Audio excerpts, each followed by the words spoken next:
de material que foi, na verdade, algo que aconteceu, né? Algo que a gente não buscou, né? Eu vou contar um pouco, essa é a minha proposta dessa apresentação. Espero que vocês ainda tenham um pique, né, para ouvir um pouco, mas contar um pouco dessa gênese desse material, né, que, enfim, que a gente está produzindo e que a gente não planejou inicialmente, na verdade, né? Mas, enfim, pode passar adiante, por favor, né? Eu gostaria, inicialmente, né, esses são os meus pontos, mais ou menos, né, falar dos objetivos, fazer um breve histórico, falar um pouco mais demoradamente dos pontos de partida conceituais, dos princípios didático-metodológicos, né, que é mais ou menos o trabalho que a gente tem feito até agora.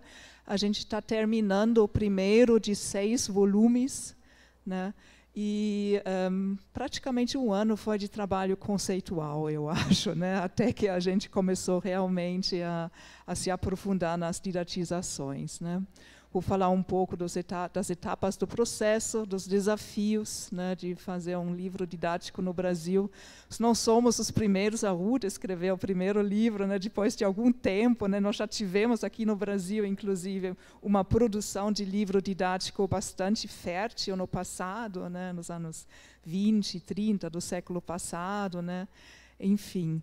E a Ruth, eu acho que você é uma precursora com o seu projeto de pós-doutorado, agora nessa nova fase, né, de crítica e de desconstrução de, né, clichês, estereótipos. Pode passar adiante, por favor, né? Eu queria rapidamente mostrar os nomes da nossa equipe núcleo. Nós temos várias pessoas que participam do projeto além desses 11, né? O Tiago está dentre eles, né? Somos professores de 6 universidades brasileiras. Temos uma ilustradora, e essa imagem aqui é só um gostinho, né? Um recorte do que vai ser a capa, né? Uma estética de aquarela, né? Enfim, né? Então, nós não somos sozinhas, Poliana e eu, mas nós temos uma equipe muito, muito importante, né? Os objetivos do projeto, inicialmente, foram produzir um livro didático para o contexto universitário e focando principalmente em 2 contextos, né? Primeiramente, o ensino de alemão no curso de letras, né? Nós somos 17 universidades atualmente que têm o curso de letras alemão no Brasil, mas também as dezenas de centros de língua, né, que a gente tem no Brasil, onde a gente tem uma clientela, né, um alunado um pouco diferente, né, e a gente estava querendo, enfim, produzir um material para essas para esses 2 grupos-alvos. Um ponto de início para nós foi, por isso o foco já no início, foi incluir a linguagem acadêmica, né? Porque a gente percebeu meio que intuitivamente que os livros didáticos trazem muito da linguagem do dia a dia, né? Que não é isso que necessariamente os nossos alunos em contexto universitário buscam, né? Depois eu vou falar mais sobre isso, né? E a gente queria um material enxuto, aberto no sentido de que o professor tem aí algumas ofertas que ele pode usar ou não, aplicar ou não, né? Pode passar. Então, aqui um pouco do histórico do projeto. Nós tivemos uma consulta pela editora da Unicamp. A editora da Unicamp, ela editou aqui no Brasil a Blaue Blume, né, que é um livro didático, a gente pode dizer internacional também, mas que tem sempre variantes, né, locais, nacionais. Ele trabalha com 2 línguas, sempre com a primeira língua do alunado e o alemão. E então essa editora, ela nos procurou para perguntar se haverá mais uma reedição desse livro ou se a gente estaria com vontade de produzir um material novo, né? É claro que a gente estava com vontade. A gente apresentou esse projeto no 3º congresso da ABEG, a Associação Brasileira de Estudos Germanísticos, em 2019. E O primeiro retorno, acho que foi assim, foi misto, né? Quem estava lá, né? A gente também tinha um escopo de tempo um pouco menor em vista. A editora queria inicialmente o livro relativamente rápido, isso não foi possível. A pandemia também entrou no meio, né? Mas, enfim, a partir dessa apresentação inicial do projeto, a gente formou uma equipe, né? A gente, enfim, várias outras pessoas ainda chegaram até nós com vontade de continuar, e a gente montou a concepção geral da proposta, que é uma concepção que tem dois eixos: o eixo de produção, né, e o eixo de recepção, o eixo do foco na leitura, no foco da linguagem escrita. Com base nisso, a gente definiu 5 macrotemas, que são macrotemas que sempre vão se repetir, né, em cada volume. E depois a gente formou grupos de trabalho para começar a confecção das unidades. Tá?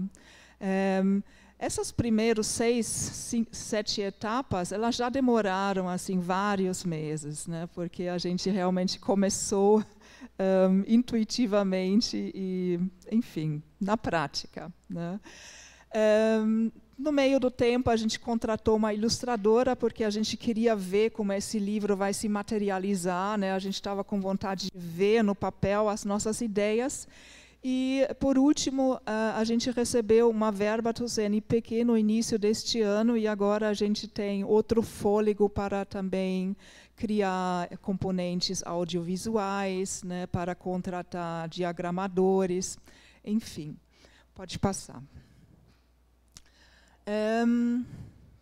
A Poliana já falou bastante, né, sobre a crítica e os nossos pontos de partida. A Poliana falou principalmente de que a gente não tem apenas o quadro como marco que nos orienta, mas a gente também tem documentos locais, né, que orientam a nossa prática. Então, um primeiro ponto de partida foi realmente a missão do Centro de Ensino de Línguas da Unicamp, né, que esse é um recorte de 2019, o texto não se encontra mais assim, né, na página, mas foi o nosso primeiro estímulo, né, que fala assim que as línguas servem para promover a formação de cidadãos e profissionais críticos, né, atuantes em um mundo pluricultural e plurilingüe. Então, muita coisa do que a Poliana falou está aqui condensado na missão do Centro de Línguas da Unicamp. Né? Pode passar, por favor. Um outro ponto de partida foi o projeto pedagógico do curso de Letras da USP, né? E esse projeto ele fala desde o início que a gente não é um curso de línguas, que a gente deve procurar outra coisa, né? Que já também nas disciplinas de língua o foco deveria ser a reflexão, descrição e explicação dos fatos da linguagem. Ou seja, a gente precisa buscar também, não apenas, mas também o nível metalinguístico, né, do trabalho com a língua. Né? Então, essa foi também uma questão que nos norteou muito. E um segundo texto aqui, que não é do projeto pedagógico, mas da descrição do nosso curso de letras alemão na USP, né, que fala que o bacharel em letras, ele, na verdade, deve ser um especialista em textos. Né.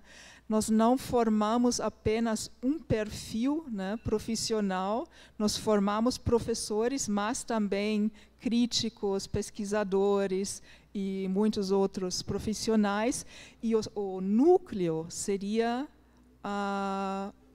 o manejo do texto. Né? Então, o texto tem uma posição muito central no curso de letras. Né?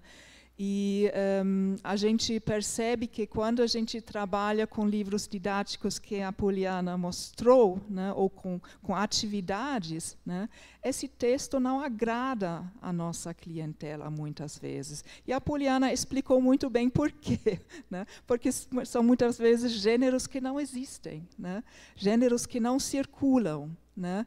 E um aluno de letras, principalmente, ele já vem com um amor ao texto, né, com um carinho especial pelo texto, né. Então, isso também foi uma ideia que nos norteou bastante no início.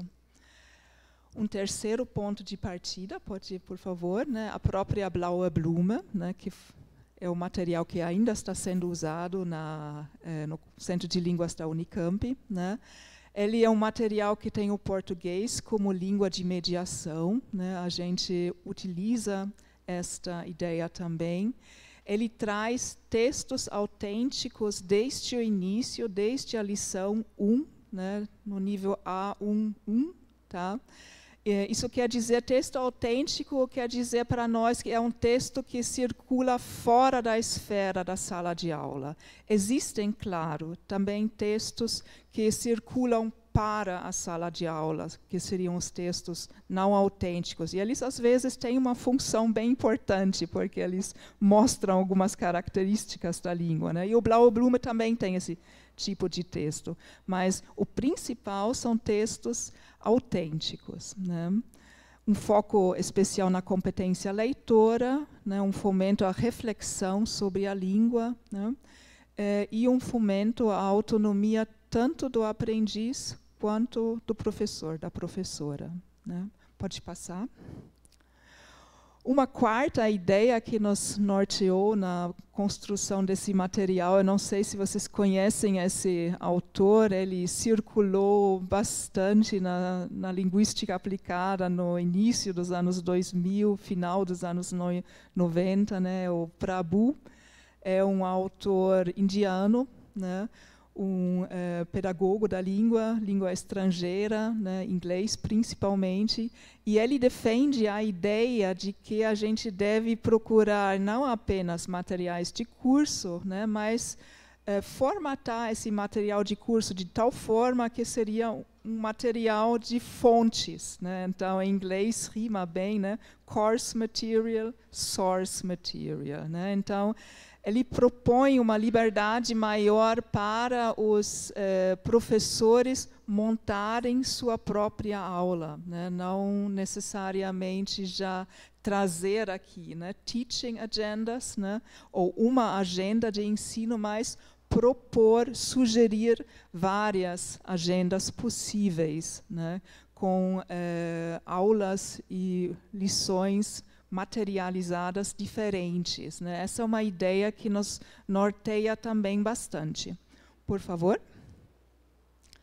E, por último, né, não poderia ser diferente, né, a concepção freireana de autonomia, né, imagino que todos aqui conhecem esse livro, né, que é a síntese da pedagogia do Paulo Freire, né, o último que foi publicado em vida, né, onde ele define, né, o que ensinar, né, dar aula necessita, né, criticidade, disponibilidade para o diálogo, decisões conscientes, né.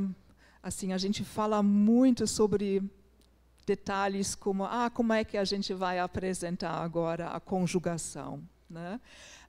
Qual é a sequência? Onde a gente coloca o tratamento formal? Né? A gente coloca no final, a gente coloca junto com o do, né?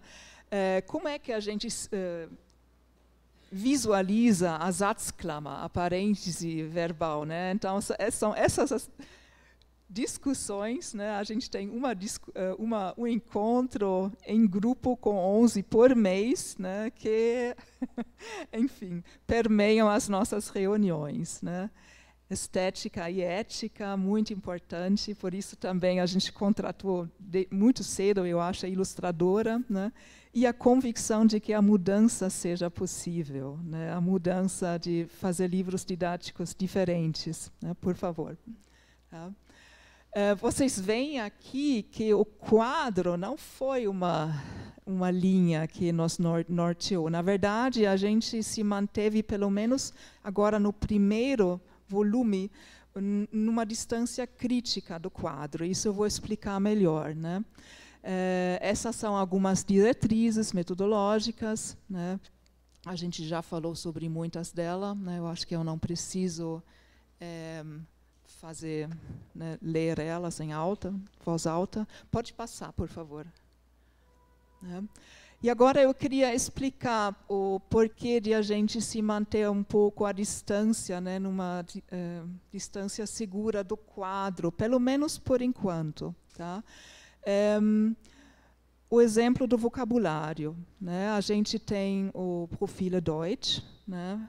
Que define alguns recursos linguísticos, e o Instituto Goethe também tem as listas de vocabulário de A1, A2 e B1, e vocês devem conhecer essas listas, né? E quando a gente vê essas listas, obrigada, eu estava mesmo precisando. Né? A gente percebe que tem muitas palavras, Doppelzimmer, Durchsage, Einzelzimmer, Halbpension, Bahnsteig, né? Abfliegen, que caem na esfera do turismo. Tá? Né? E o interessante é que a gente tem uma outra abordagem de selecionar vocabulário. Essa abordagem seria a abordagem pragmática, né? Então, tem uma equipe de especialistas que pensa o que é importante no nível A1, em termos de vocabulário. E eles partem do pressuposto, provavelmente não é o único pressuposto, mas provavelmente muita gente vai como turista, né, para os países de língua alemã. Então, essas situações e essas palavras são importantes, né? Assim, são geradas essas listas que escolhem o vocabulário de acordo com a abordagem pragmática. Mas existe a outra, né, que é o critério da frequência, né? Então, no próximo slide eu vou mostrar para vocês, né, por favor. Né? Então, o Tschirner Möhring, né, o livro eu já vou mostrar, eles têm um dicionário das 5.000 palavras mais frequentes, né, da língua alemã, de acordo com um corpus, que eu não posso explicar agora, mas é um corpus bastante variado. Né? Tem jornais, tem, enfim, uma amplitude bastante grande de textos. Né? E a gente percebe que essas palavras aqui não estão entre as 5.000 palavras mais frequentes. Claro que a lista também contém palavras que estão entre as 5.000 mais frequentes, mas muitas palavras não estão. Né? Então, é uma seleção diferente. E agora, por favor. Então, esse é o dicionário de frequência. Né? Por outro lado, entre as 1.000 palavras mais frequentes, né, e 1.000 palavras é mais ou menos A1, né, A1 é 1.000, A2 é mais 1.000, B1 é mais 1.000, então a gente foca assim, 3.000 palavras. Né? Mas essas palavras aqui estão entre as palavras mais frequentes. Né? Então, vocês veem que tem muitas palavras da linguagem acadêmica, que a gente usa bastante, né? Ebene, Einheit, Funktion, Grundlage. Né? E eu confesso que a gente não tinha uma noção clara ainda quando a gente iniciou o projeto, mas a gente tem bolsistas que contam e catalogam o vocabulário para nos acompanhar. Né? E esse é um resultado dessa bolsista, né, que percebeu que a gente utiliza mais palavras. Né? Então, a gente seleciona texto, depois eu vou mostrar melhor para você, mas a gente começa inicialmente com a seleção do texto. E esses textos, eles apresentam mais palavras de acordo com o critério da frequência do que do critério da pragmática. Né? E agora pode passar. E isso é mais ou menos o que o professor Tschirner da Universidade de Leipzig também já descobriu.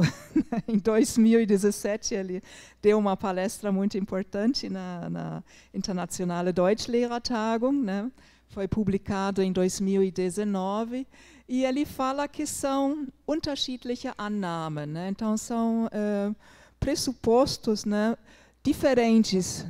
Que tipos de vocabulário, que tipos de esferas, né, de ação humana são importantes para determinados grupos-alvos, né? E as palavras que fazem parte, né, dos critérios de frequência, né, eles se apoiam na importância das competências receptivas, né, e também das esferas acadêmicas, né. Então, enfim, o tipo de contagem, o tipo de seleção que se faz de acordo com a frequência, ele está mais direcionado para competências receptivas, leitura, né, Hörsehen, Verstehen, e também para a esfera da linguagem acadêmica, que é exatamente o que a gente quer para né, para o nosso livro didático. Por favor, pode passar adiante. Então, aqui uma concepção geral do nosso projeto. Tá?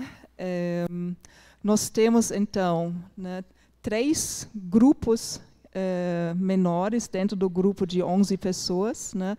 Nós temos uma equipe de produção, tá? Que então didatiza textos para a produção, ou seja, para o uso ativo da língua.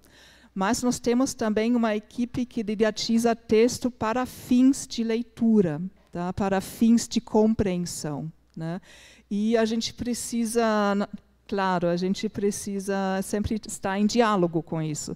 E a gente ainda tem uma equipe de fonética que trabalha a pronúncia de forma contrastiva, né? Português brasileiro, alemão, né? Nós temos esses 5 macro temas: lugar, identidade, valores, tempo e conhecimento, saber, né? E a partir desses 5 macro temas, a gente seleciona o tema da unidade, né?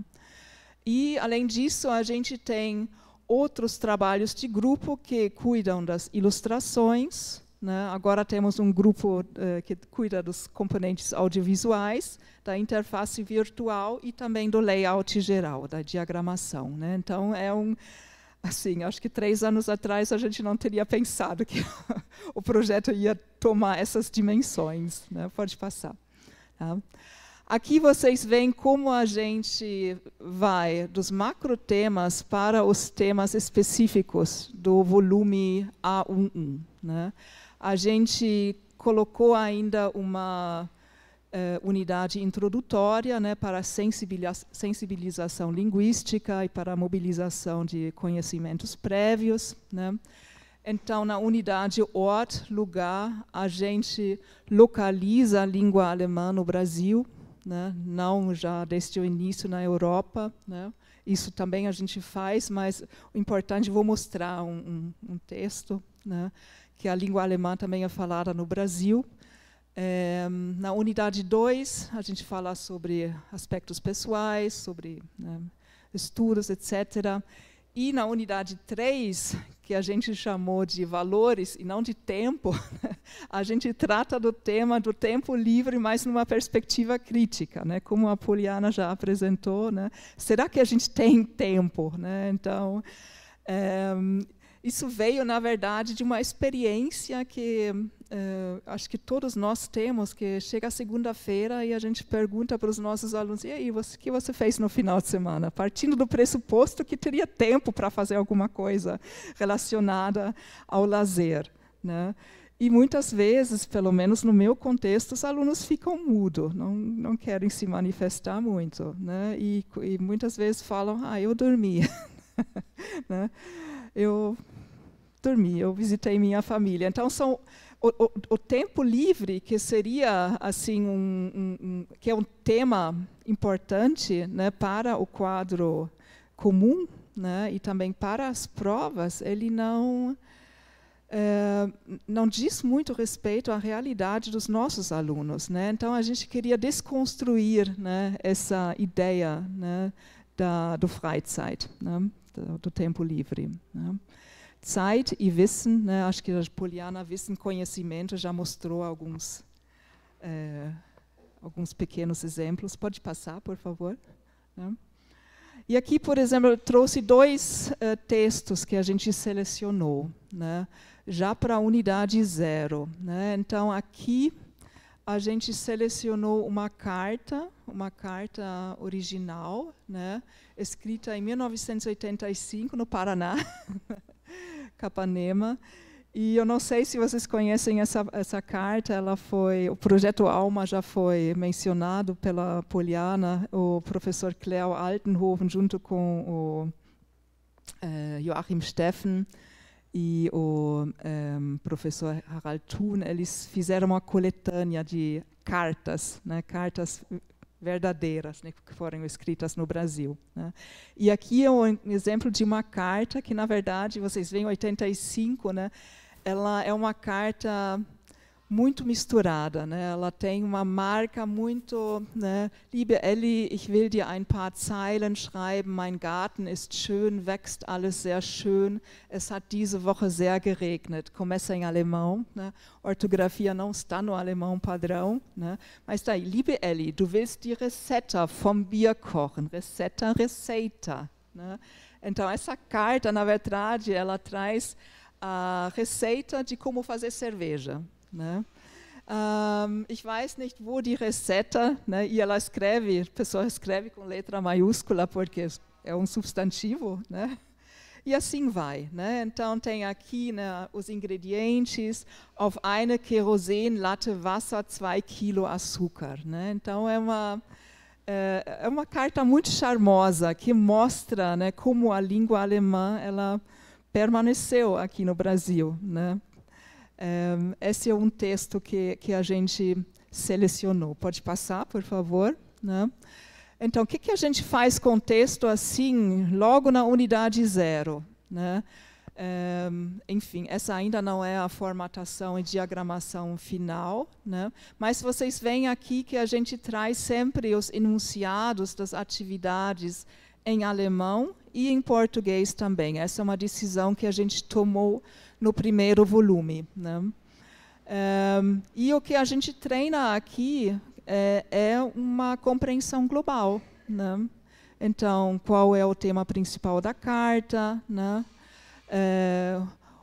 Em que língua ou línguas a carta foi escrita? O que a linguagem utilizada revela sobre seus autores? Né? E daí, né, leia a carta mais uma vez e procure identificar algumas palavras e expressões em alemão. Né? Como um gesto de mostrar, primeiro, que a língua também está aqui no Brasil, ela não está apenas na Europa, né? E eu já entendo muita coisa, né? E a língua não é sempre aquela língua padrão também. Né? Pode passar. Um outro texto que a gente selecionou para a unidade 0 é aqui um folder de exposição da Viena Vermelha. A Viena Vermelha foi uma fase na cidade de Viena, né, entre guerras. Né? Então, foi pela primeira vez a prefeitura era, né, liderada pelo Partido Social Democrata, né? A Viena não era aquela beleza que é hoje, né, no tempo pós-guerra, e muita gente vivia na miséria mesmo, e se iniciou um grande projeto de melhora de questões de vida, condições de vida, né, de moradia, de escola, né. Enfim, é uma fase bem interessante. O interessante aqui é que o texto também ele está em alemão e em inglês. Né? Então, o que a gente fez com esse texto? Né? Pode passar, por favor. Né? A gente queria aqui também treinar a intercompreensão, ou seja, né, que é possível identificar palavras, né, criar um sentido mínimo, mesmo não conhecendo bem a língua, ou iniciando, né, o estudo dessa língua, né?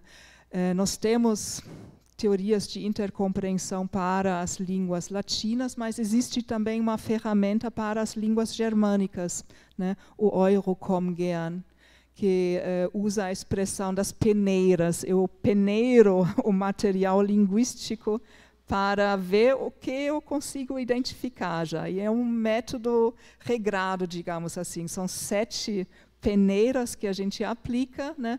E dessas 7 a gente selecionou 4 aqui para o material: internacionalismos, pronúncia parecida, formação de palavra e palavras funcionais, né? É uma atividade, não sei se vocês fazem, eu faço bastante com meus alunos que vão ser professores na licenciatura, que a gente pega um texto em sueco e a gente vê o que a gente entende, a gente sempre entende alguma coisa, né? Pode passar. Então, a gente abreviou o texto um pouquinho, né? Às vezes a gente precisa adaptar esse texto, né? E a gente aplica as peneiras aqui, né? Internacionalismo. Quais palavras você consegue adivinhar porque são parecidas com o português, né? Às vezes as semelhanças entre línguas ficam mais evidentes quando procuramos imaginar a pronúncia de uma palavra, né? Então, por exemplo, Wien, Viena, né? Uma vez que a gente pronuncia a palavra, a gente, né, tem uma nova ideia, né? Pode passar. São só recortes, tá? O material é mais longo.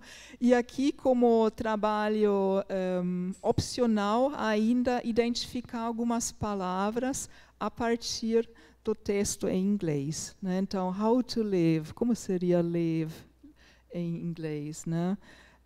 Art, né? Body, né? Será que a gente consegue identificar essas palavras, né? Enfim, pode passar.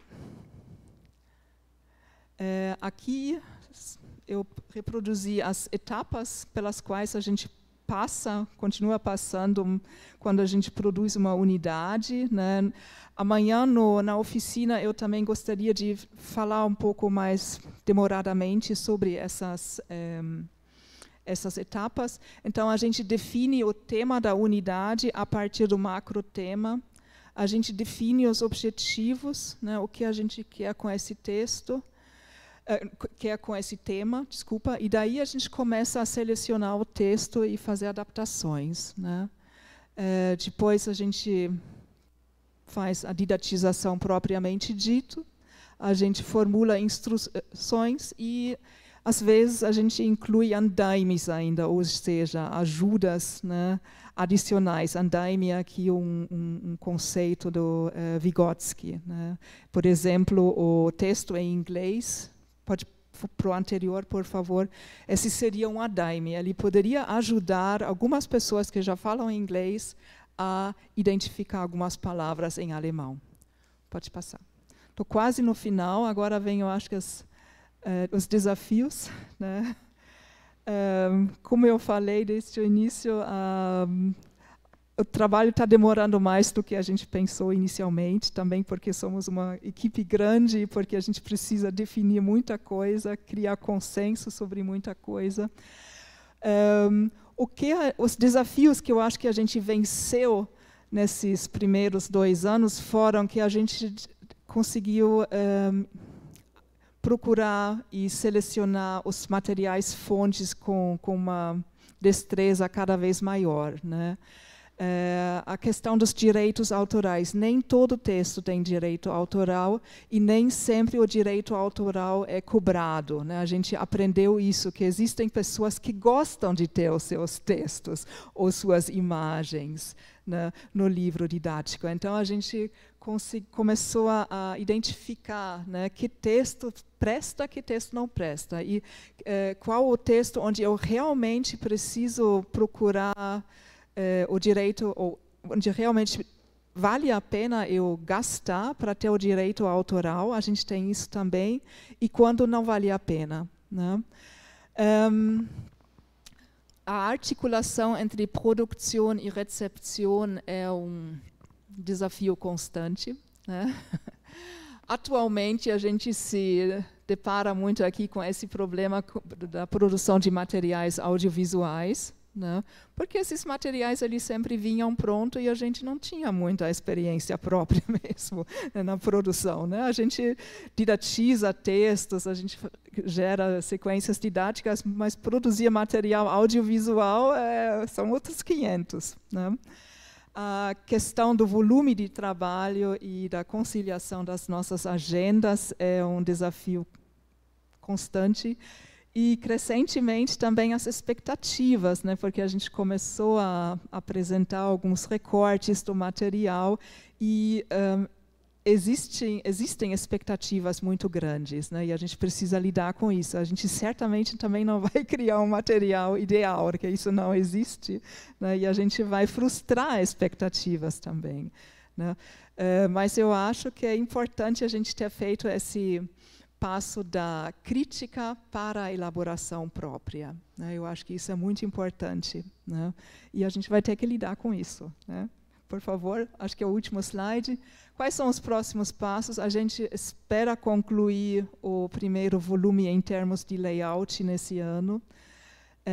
A gente vai fazer a pilotagem do material, a gente precisa planejar os próximos conteúdos e eu acho aqui que nesse ponto aqui a gente precisa achar ou fazer mudanças no nosso modus operandi para criar celeridade, né, para trabalhar mais rapidamente. Eu acho que muita coisa a gente conseguiu definir agora, a gente tem um padrão, a gente conciliou, explicitou as nossas convicções, os nossos princípios, né, e a gente precisa se tornar mais ágil agora, né?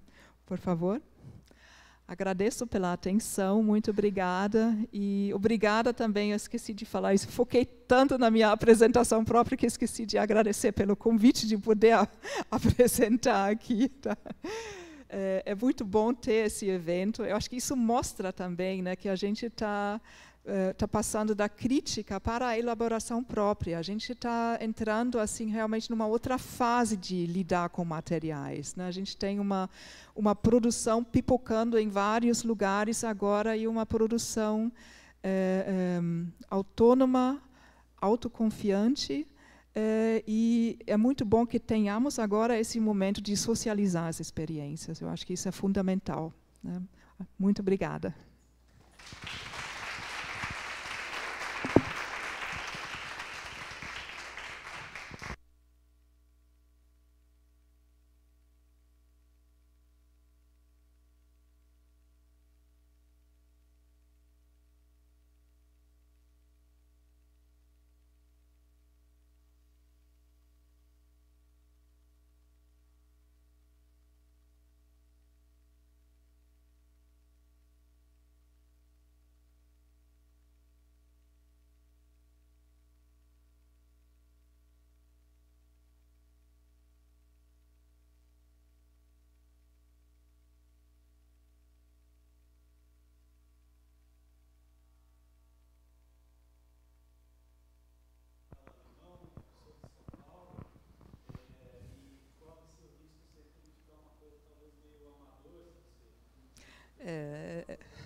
Você está descrevendo bem os nossos atuais desafios, né? Então, quem vai falar? Será que vão ser só falantes nativos? E qual falante, ou quais falantes nativos? A gente já decidiu que a gente quer também falantes não nativos, né? A gente tem, por exemplo, alguns textos na parte da rotina, do tempo livre, que alguns não têm.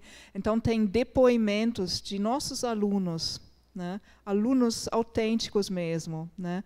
E a gente gostaria que eles lessem esse material, o próprio material, né? Agora a gente precisa de orientação para fazer uma gravação bem feita, né? Então isso a gente também já percebeu que não basta só ligar o celular, né? A gente precisa de orientação para isso e a gente está buscando essa orientação com um profissional, né, que nos orienta em que tipo de equipamento a gente precisa, aqueles do's e don'ts, né, o que fazer, o que não fazer na hora da gravação, né, enfim, E é um processo. Uma outra pergunta é o que a gente deve apresentar em áudio, né? Porque isso também não é tão... quando a gente começa a desconstruir, né, nada mais fica tão evidente, né? Então, para quê, né? E quais são as atividades relacionadas, né, ao texto de áudio, né, que a gente quer apresentar? Porque eu acho que vocês conhecem isso, né, o áudio gera muita frustração em sala de aula, né, porque enfim, é um momento rápido, fugaz, a gente precisa ouvir várias vezes, né, a gente muitas vezes não consegue entender direito, né, então, uma série de dúvidas. Mas a gente precisa do apoio do especialista, sim. E a gente está contente que a gente tem uma verba do CNPq agora para adquirir também alguns equipamentos. Sim.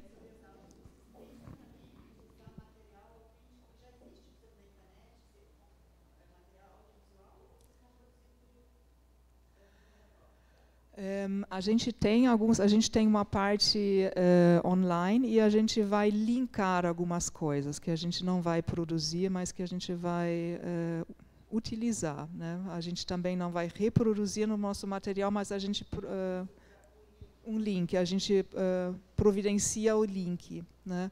Sim, então tem também materiais já prontos, sim. Tem muita coisa, exatamente, e essa é acho que é uma competência que